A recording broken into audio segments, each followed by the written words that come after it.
Irmãos, do reino de Deus, eles aqui na terra, ele se iniciou com a revelação. Quando Pedro disse: tu és Cristo, o Filho de Deus. Aí Jesus olhou para Pedro e disse: tu és Pedro, e sobre essa pedra eu edificarei a minha igreja. Quando o Pai revelou para Pedro que Jesus era o Filho dele, imediatamente Jesus ele revelou para Pedro quem ele era. Tu és Pedro. Pedro não sabia quem ele era ainda.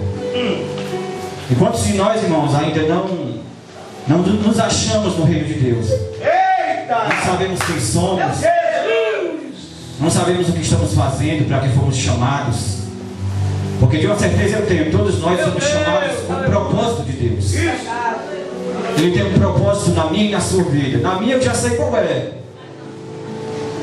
Se você não sabe ainda qual é o propósito, tente descobrir. Mas para isso você tem que estar inserido no reino de Deus. Você tem que estar procurando a Deus, caçando a Deus. Caçando a Deus em todos os momentos. Louvado seja o nome do Senhor. E é muito simples entender o reino de Deus. Quanto mais a gente entende, mais a gente se aproxima de Deus. Quanto mais a gente entende o reino, mais a gente se aproxima dele. E o reino de Deus, irmãos, ele é diferente das coisas aqui da terra. O reino de Deus é diferente de uma relação trabalhista, por exemplo. O reino de Deus é muito diferente de uma empresa, de uma grande empresa. Porque o reino de Deus não é baseado em coisas terrenas. Ele não é baseado em coisas grandes. O reino de Deus se encontra dentro de você. E uma das maiores humilhações de Deus, uma delas foi ele ter morrido na cruz. Um Deus morto numa cruz. O Johnny já disse aqui um monte de adjetivo aqui. Deus ele põe o mar na palma da mão, põe o universo na palma da mão. Antes de criar todas as coisas, ele já sabe como vai terminar todas as coisas. Aí esse Deus, com esses adjetivos tão maravilhosos e grandes, ele desceu, morreu na cruz. E ele se humilhou de uma forma maior ainda. Ele, como criador de todas as coisas, ele está morando dentro da criatura. Você pode entender qual a maior humilhação do que essa, irmãos? Um Deus tão grande morar dentro de nós, tão pequenos, tão pecadores, tão imundos, tão sujos. Mas pela graça de Deus estamos aqui, nos aperfeiçoando todos os dias. Nós não somos perfeitos, mas estamos buscando estar o máximo possível quando Ele vier até Ele vir buscar a sua igreja. Louvado seja o nome do Senhor. Aleluia, Deus. Então o reino de Deus é diferente, irmãos, de tudo que nós achamos aqui na terra. Abra sua Bíblia comigo no Evangelho segundo escreveu São Mateus. O Evangelho de Cristo Jesus, segundo escreveu São Mateus, capítulo 19. Nós iremos ler a partir do versículo 23. Bom seria se a gente lesse o 19 do início, mas vamos pegar aqui do 23. Você pode abrir calmamente. Aleluia, Deus. Repare se o seu irmão que está sentado do seu lado aí, se não tiver Bíblia, partilhe a sua com ele, compartilhe a sua com ele, para que todos possamos ler e entender as coisas que Deus quer nos passar nessa noite. Mas à tarde aqui, durante o dia todo, a gente começou uma conversa ali, a gente estava meditando sobre essa palavra. Quão maravilhosa é essa palavra. Capítulo 19, versículo 23. Quem achou? Quem achou, leia comigo em nome de Jesus. Diz assim: então disse Jesus a seus discípulos: em verdade vos digo que um rico dificilmente entrará no reino dos céus. E ainda vos digo mais: é mais fácil passar um camelo pelo fundo de uma agulha do que entrar um rico no reino de Deus. E quando um escritor aqui, ele fala em camelo, é um camelo animal mesmo, viu? E quando ele fala agulha, é a agulha de costura mesmo. Eu já vi gente dizendo que esse camelo era um nó, mas aqui é um animal, é o camelo animal. para você ver como é difícil, como a riqueza corrompe, né? Ouvindo isso, os discípulos ficaram grandemente maravilhados e disseram: sendo assim, quem pode ser salvo? Indagaram Jesus: sendo assim, quem pode ser salvo? Jesus, fitando neles o olhar, disse-lhes: isso é impossível aos homens. Repita comigo: impossível aos homens. Mas para Deus tudo é possível. Diga também: para Deus tudo é possível. Você está achando aí que está passando por um momento difícil, que na nossa limitação é impossível? Sabe o que o Deus que você serve, tudo para Ele é possível. Tudo para Ele é possível. Então lhe falou Pedro: eis que nós tudo deixamos e te seguimos. Que será pois de nós? Jesus lhe respondeu: em verdade vos digo, que vós, os que me seguistes, quando na regeneração o Filho do Homem se assentar no trono da sua glória, também vos assentareis em 12 tronos, aleluia, para julgar as 12 tribos de Israel. E todo aquele que tiver deixado casas, ou irmãos ou irmãs, ou pai ou mãe, ou mulher, ou filhos ou campos, por causa do meu nome, receberá muitas vezes mais e herdará a vida eterna. Porém, muitos primeiros serão últimos, e os últimos serão primeiros. Agora vamos para a parábola dos trabalhadores na vinha. Irmãos, nós sabemos que esses títulos, essas epígrafes, não foram inspiradas pelos escritores nem por Deus. Isso aqui foi as editoras que escreveram, separaram capítulos, versículos, colocaram esses títulos. Na minha concepção, lendo esse capítulo, eu não colocaria essa epígrafe, a parábola dos trabalhadores na vinha, porque o foco aqui não é os trabalhadores. O centro dessa parábola é o dono da casa, é o proprietário da vinha. Então eu colocaria a parábola do proprietário bondoso. Pastor, mas não pode mudar a palavra. Não, eu estou só mudando o título aqui. Quem coloca esse título aqui são as editoras, são homens. E também eu não dividiria não. O capítulo 19 seria um só. Meu Deus. Porque lendo o contexto aqui, essa parábola, ela é uma resposta ao contexto. A parábola, sempre quando Jesus começa uma parábola, ele diz: por que o reino de Deus é semelhante a algo? Respondendo, ó. Alguém perguntou, ele disse: não, por que isso, por que aquilo? É uma resposta a uma pergunta. Então poderia sim ser uma coisa completa. Vamos lá, capítulo 20. Porque o reino de Deus é semelhante a um dono de casa que saiu de madrugada para assalariar trabalhadores para a sua vinha. E tendo ajustado com os trabalhadores a 1 denário. Repita comigo: ajustado. Mandou-os para a vinha. Saindo pela 3ª hora, viu na praça outros que estavam desocupados. E disse-lhes: ide vós também para a vinha, e vos darei o que for justo. Repita comigo: o que for justo. O versículo anterior ele ajustou alguma coisa, mas agora ele está dizendo: darei o que for justo. E eles foram. Versículo 5: tendo saído outra vez perto da hora 6ª e da hora 9ª, procedeu da mesma forma. E saindo por volta da hora 1/10, encontrou outros que estavam desocupados e perguntou-lhes: por que estiverdes aqui desocupados o dia todo? Responderam-lhe então: porque ninguém nos contratou. Então lhe disse ele: ide também vós para a vinha. Então, ao cair da tarde, disse o senhor da vinha ao seu administrador: chama os trabalhadores e paga-lhes o salário, começando pelos últimos e indo até os primeiros. Vindos da hora 1/10, receberam cada um deles 1 denário. Ao chegarem os primeiros, pensaram que receberiam mais, porque também esses receberam 1 denário cada um.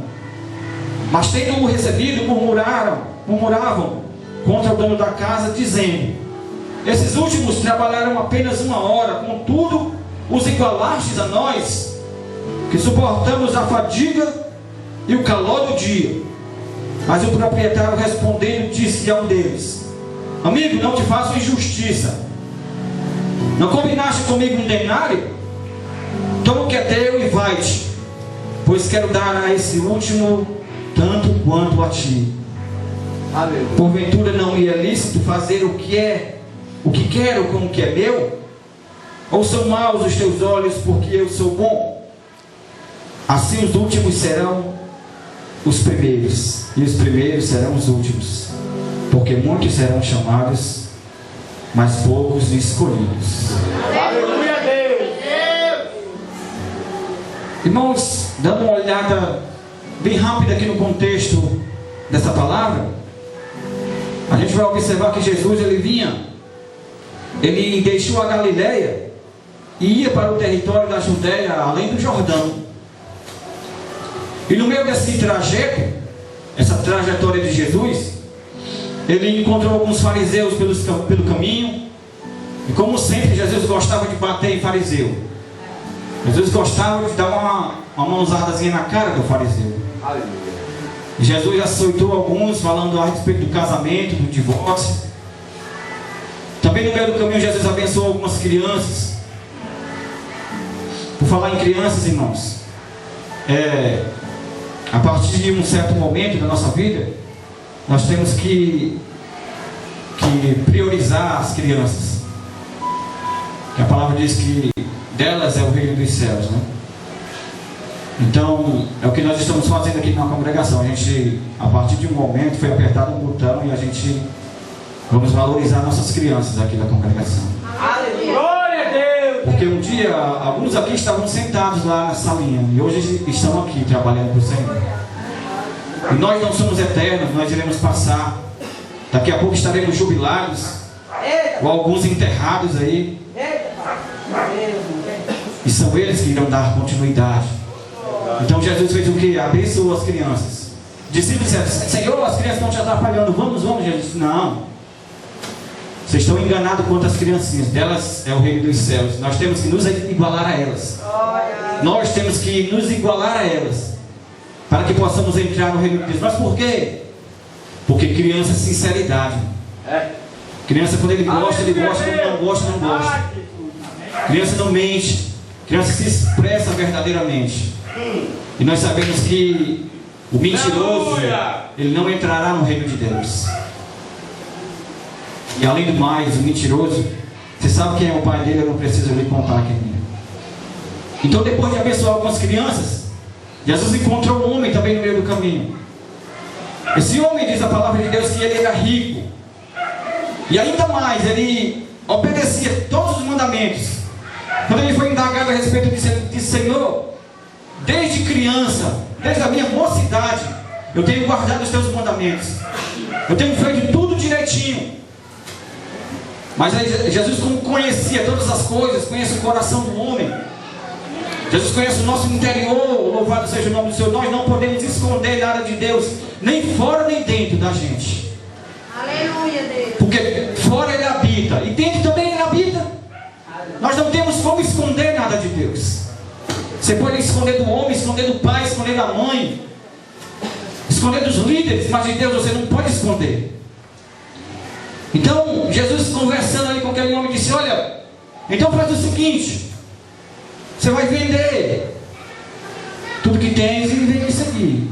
Se é o reino que você quer, faça isso. Mas ele não fez, irmãos, ele voltou para trás triste, porque o seu coração não estava nos mandamentos que ele seguia. O seu coração não estava alicerçado naqueles mandamentos que ele aprendeu desde a mocidade. Estavam alicerçados em coisas terrenas, em riquezas. Pastor, riqueza é pecado? Não é pecado. Bem queria eu ser rico, ser milionário. Queria sim. Porque a riqueza não muda ninguém. A riqueza só revela quem você já é. Se você é mau, você vai ficar pior. Se você é bom, você vai ficar melhor. Então esse homem voltou para trás, irmãos, triste, entristecido. E aquele encontro com Jesus não foi suficiente para mudar aquele homem.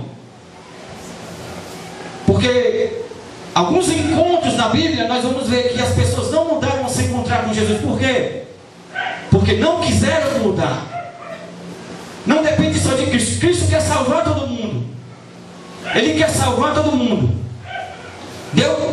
Deus amou o mundo de tal maneira que deu seu Filho unigênito para todo aquele que crê, não morra, mas tenha a vida eterna. A vontade de Deus era salvar todo mundo, mas muitas vezes nós não queremos ser salvos. Encontramos Jesus cara a cara, falamos com Ele, e quando Ele faz uma pergunta simples, nós voltamos para trás tristes. Por quê? Porque não queremos o reino de Deus. E o reino de Deus não é comercializado.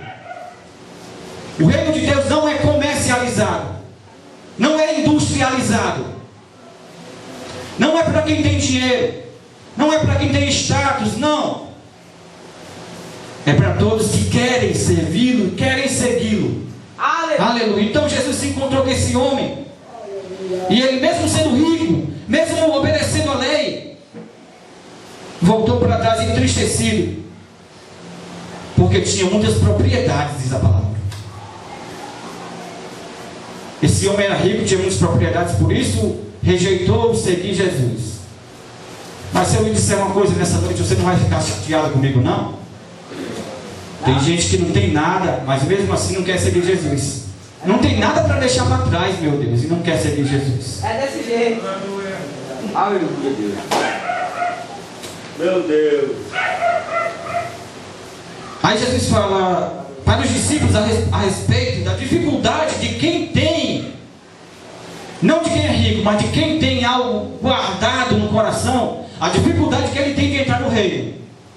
Você pode imaginar a dificuldade de um camelo, não é um dromedário não, que tem só uma não, um camelo tem duas, de entrar no fundo de uma agulhazinha, a agulha da sua avó.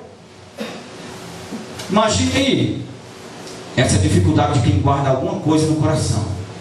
Não é só riqueza não. Verdade. É o que você guarda no coração que está lhe impedindo de se aproximar, de estar e seguir Jesus. Aleluia. Aí Jesus fala para os discípulos, está vendo aí, ó, a dificuldade de quem tem alguma coisa no coração de me seguir. Aí Pedro, como sempre, irmão, sempre Pedro é o indagador. Pedro é o que tem coragem. Tudinho ali estava com essa dúvida, mas Pedro se levantou. Senhor, que no versículo 27, então lhe falou Pedro, eis que nós temos deixado tudo que seguimos. Pedro estava tipo fazendo uma cobrança ali a Jesus. Senhor, ele não deixou, mas nós deixamos. Nós temos deixado tudo para te seguir. O que é que nós vamos ganhar? O que será de nós? Mas Jesus não repreendeu Pedro. Ele disse, em verdade vos digo que vós, os que me seguires, isso aqui é para você, preste atenção. Em verdade eu vos digo que vós, os que me seguistes, quando na regeneração,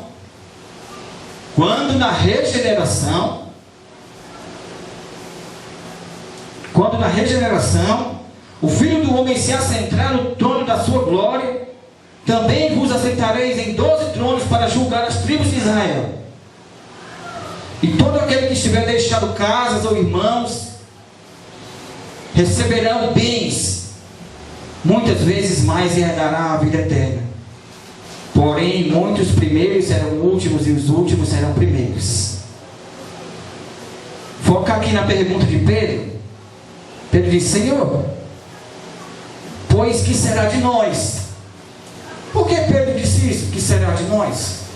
Porque na cultura judaica, na cultura de Israel, naquela época, quando começou o ministério de Jesus, a cultura de Israel era assim: quem tinha riquezas, quem era rico, tinha uma facilidade maior de ganhar o reino de Deus. Por quê? Porque na mentalidade deles, na concepção e na cultura deles, a riqueza de Deus poderia ser comprada com favores.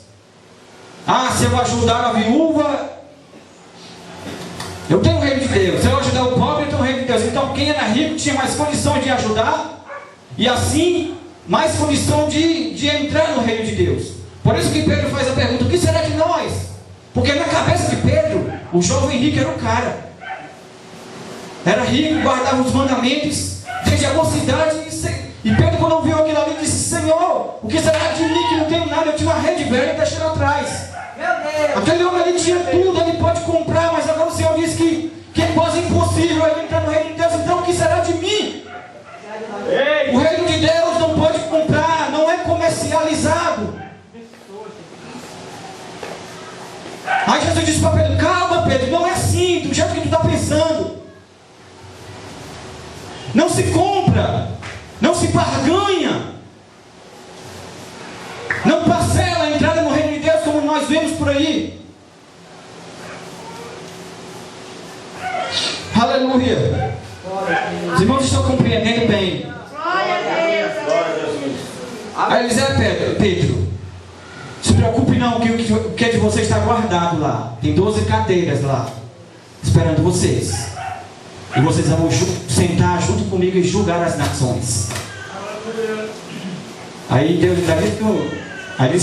ainda deu um troquinho. E você ainda tem a vida eterna. Ainda tem a vida eterna depois disso. Aí Jesus vai explicar aqui na palavra, pela indagação de Pedro, pela pergunta de Pedro: Senhor, o que será de nós? Aí Jesus usava esse costume de responder por parábolas. Depois que Jesus dizia parábolas, as pessoas não entendiam. Jesus chamava os 12 e começava a explicar o que ele tinha dito. Aí Jesus começou a recitar a palavra: porque o reino de Deus é semelhante a um dono de casa, e lá vai. Aí começou. E essa parábola, irmãos, a gente vê que ela cita que o reino de Deus não é por mérito, não é por ser bom. Quem seria melhor do que o jovem rico ali? Eu ouso dizer que nem os 12 discípulos eram melhor do que ele. Mas mesmo assim ele não merecia entrar, e os 12 discípulos mereciam entrar. Porque, como eu já disse, o reino de Deus foi criado com revelação. E foi em cima de Pedro. Porque depois a gente vai ver em Atos, a partir do capítulo 2, a pregação de Pedro ali, a pregação do pescador.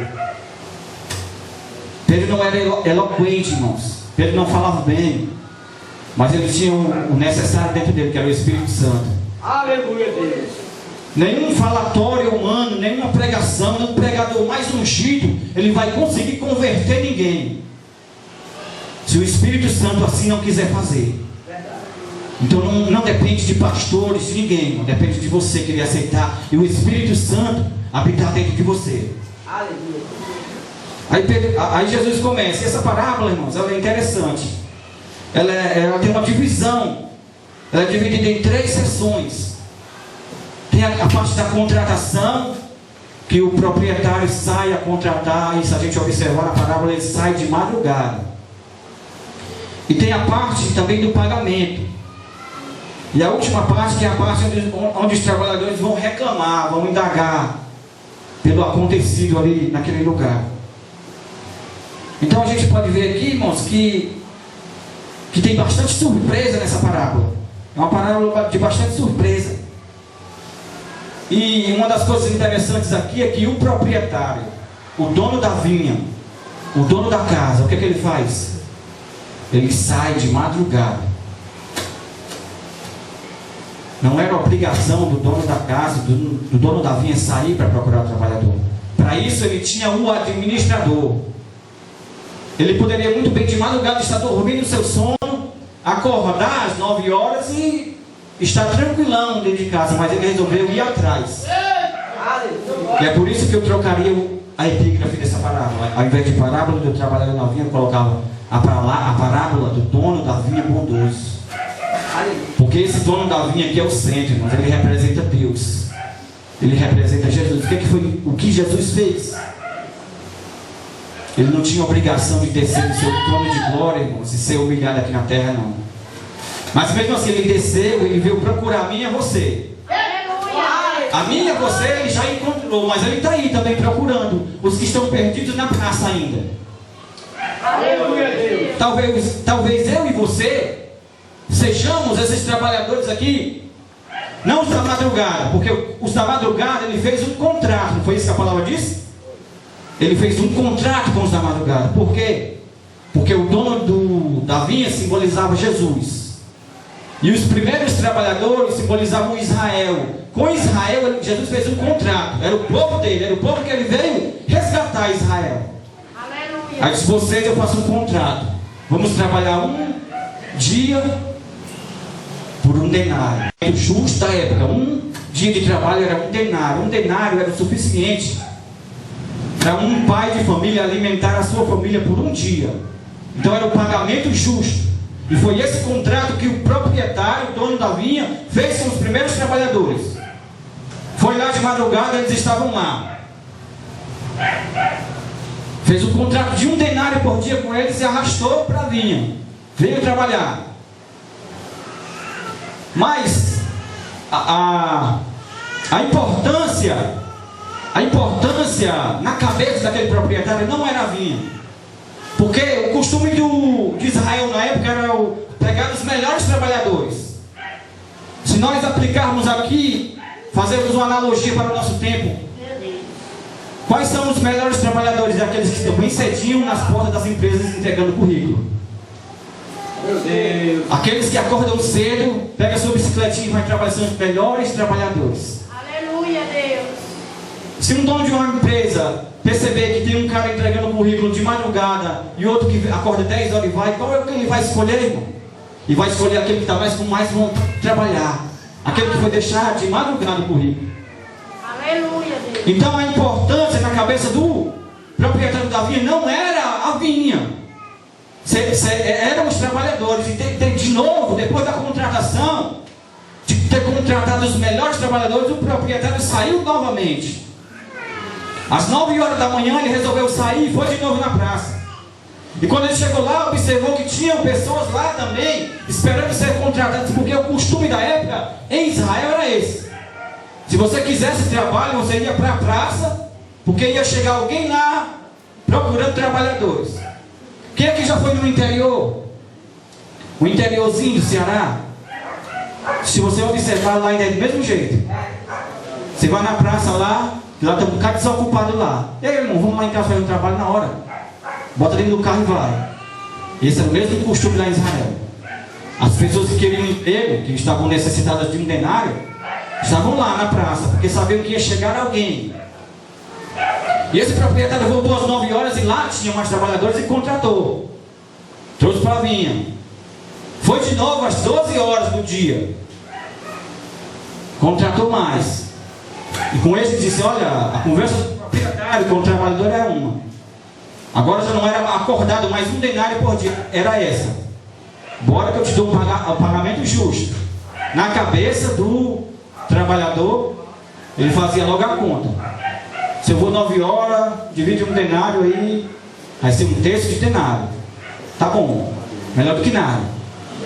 Aí foi meio-dia, a metade de um denário. Tá bom demais, bora. Às 3 horas da tarde, voltou de novo. E lá tinha mais trabalhadores na praça, procurando emprego. Então, o proprietário trouxe os trabalhadores. E o mais interessante, irmãos, é que no findar do dia, às 5 horas da tarde, o turno de trabalho em Israel costumava ser das 6 às 6, 12 horas de trabalho. 12 horas de trabalho, o pagamento justo era um denário. O que deu? O que se passou na cabeça de um dono da vinha? Sair da sua vinha 5 horas para procurar trabalhadores, para trabalhar 1 hora.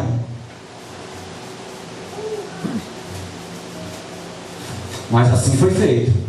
Saiu da vinha às 5 horas da tarde e quando chegou na praça encontrou gente lá. O que um dono de casa no final do dia está numa praça esperando trabalho? Aquele, irmão, está 1/10 hora das 5 horas, fazendo uma simbologia bem básica aqui, sou eu e você. Que Deus escolheu na última hora. Nós somos a geração da última hora. Eu creio, papai. Somos a geração da hora 1/10.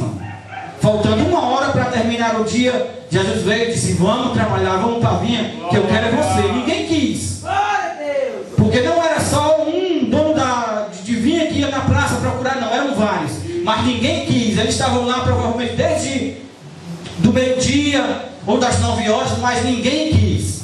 Porque todo mundo procurava os melhores. Aleluia. Quem tivesse de madrugada seriam os melhores e esses seriam resgatados. Glória a Deus, aleluia. Eu e você, irmão, nós não merecíamos.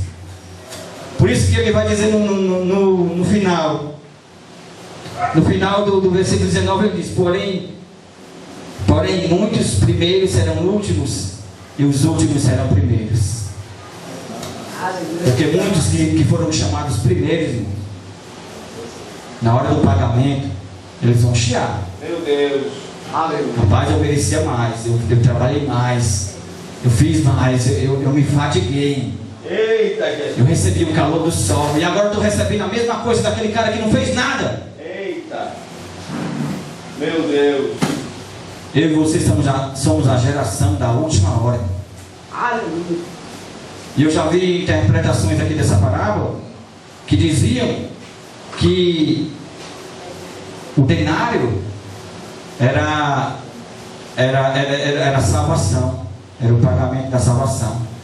Quando o dono Davi entregava o denário, estava entregando a salvação. Mas logo que a interpretação cai por terra, sabe por quê, irmão? Porque a salvação ela não é conquistada pelo trabalho, é pela graça. Glória a Deus. Glória a Deus. Você pode trabalhar a vida toda para Jesus e naquele grande dia Jesus vai dizer: ó, ela não te conhece não, eu não te conheço. Mas pode chegar um ali agora, na última hora, aceitar Jesus aqui, Jesus voltar amanhã e Jesus receber. Porque é pela graça, não é pelo trabalho. A importância não é o pagamento. A importância não é quantas horas você trabalhou durante o dia. É pela graça do proprietário. Glória. É o Deus da graça que Ele chama todos. Ele chama todos, Ele quer todos. Ele passou o dia recrutando. Quem estivesse lá, Ele recrutava. Glória. Porque para Ele não importa se você tem riquezas, ou se você é pobre, se você é preto, se você é branco. Para Ele não importa, Ele morreu por todos. Glória a Jesus. Aleluia, Deus. Esse é o Deus da graça. O foco que é a graça, não é o trabalho. E Ele faz uma pergunta interessante quando Ele chega na praça. Ele diz: por que estiverdes aqui o dia todo? Por que estiverdes aqui o dia todo?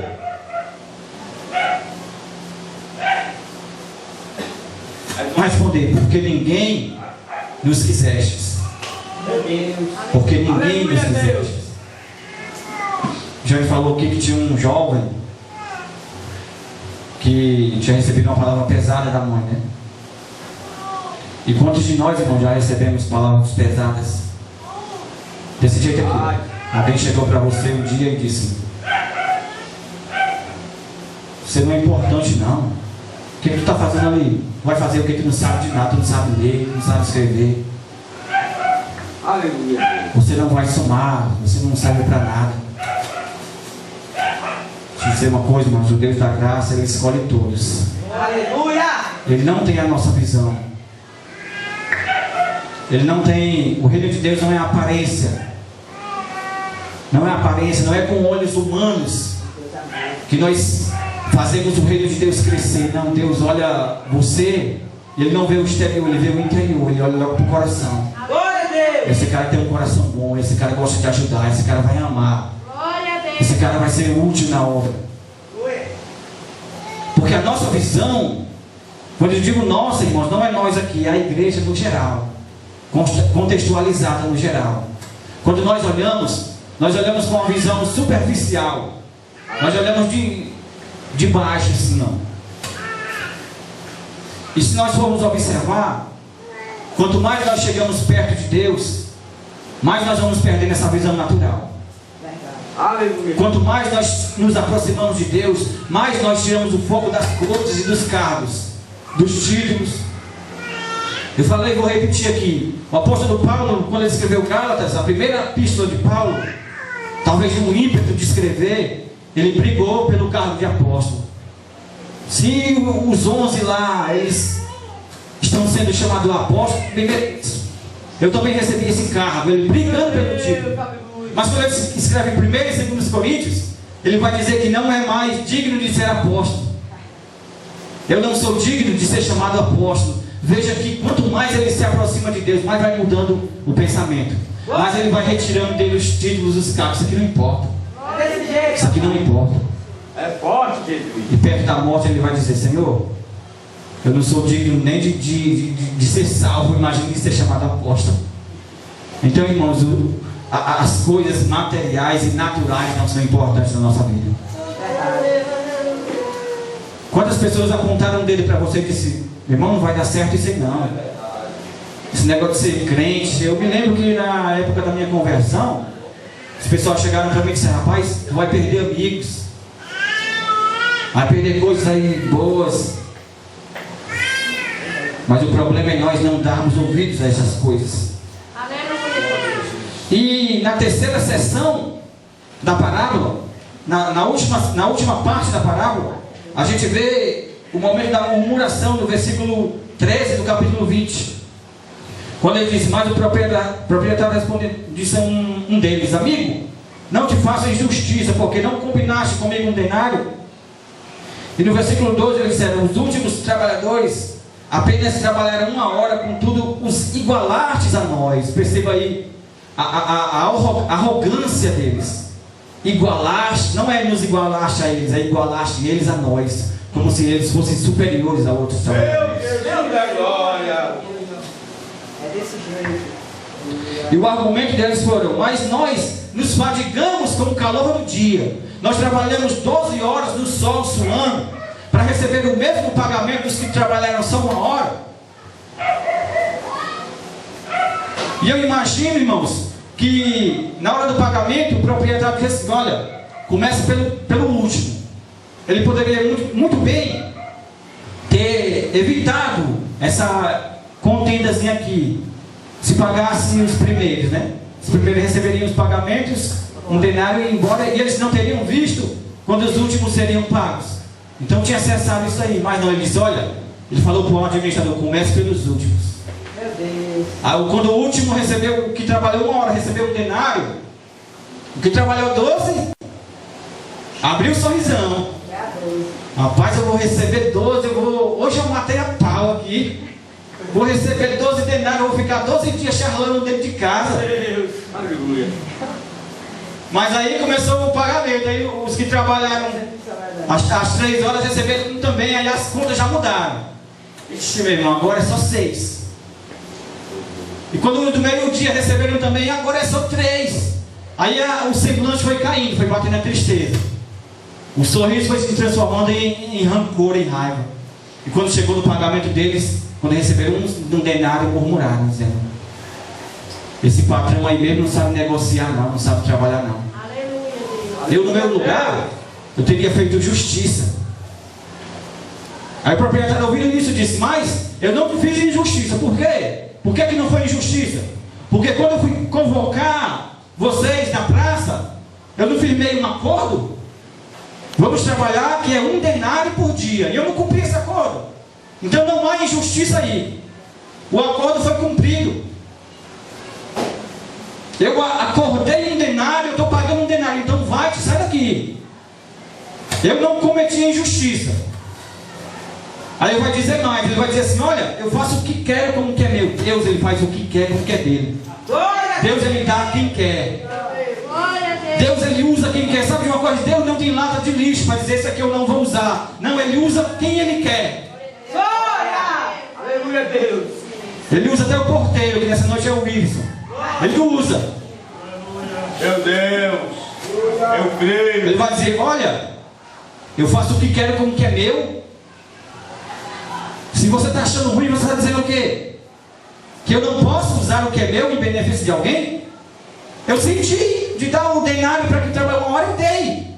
É meu, eu dei.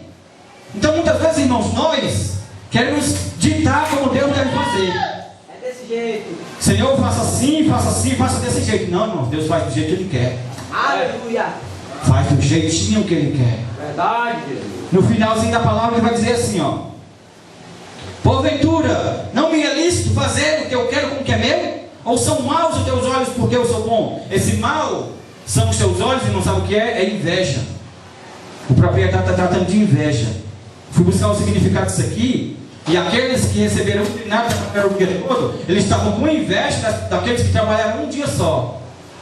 Por quê? Porque eles imaginaram: se eu soubesse que seria assim, eu teria vindo só na última hora.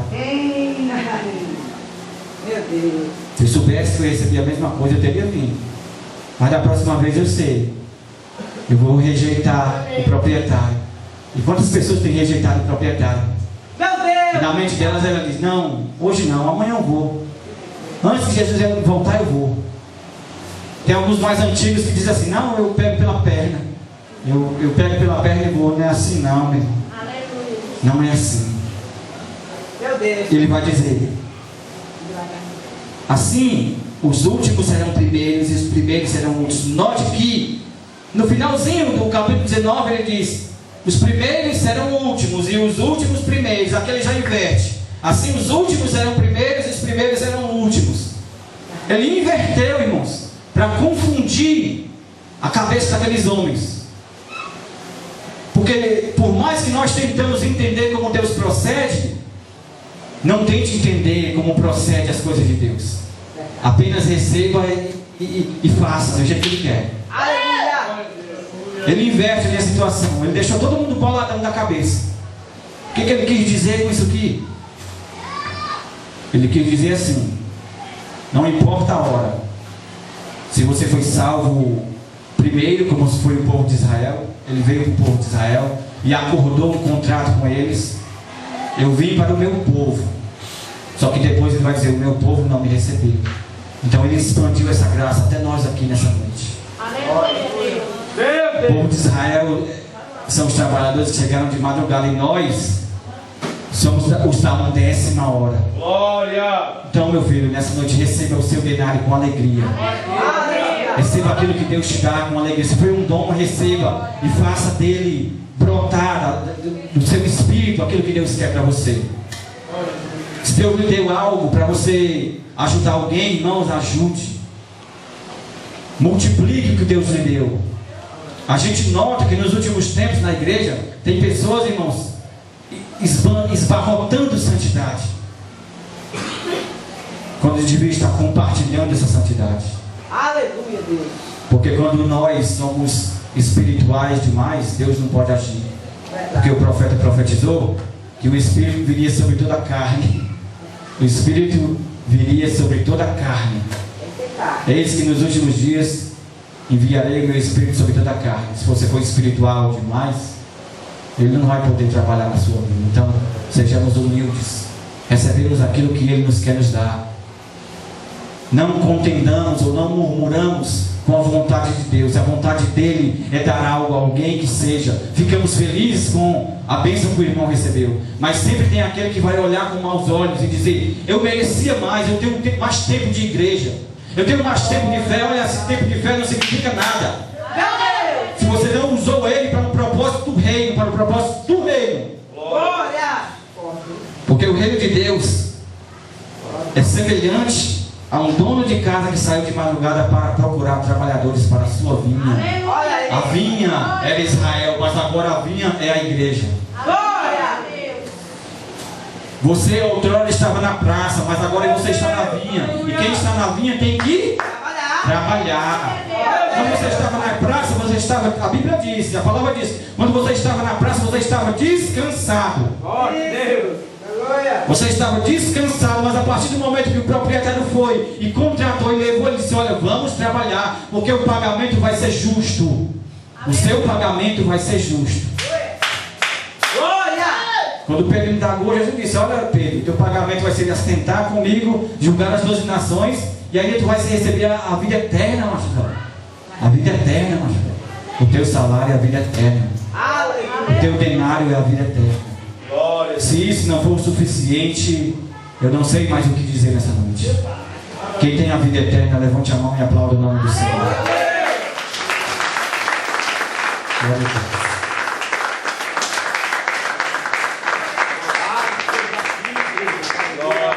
Aleluia. Queria lembrar os irmãos que amanhã será culto.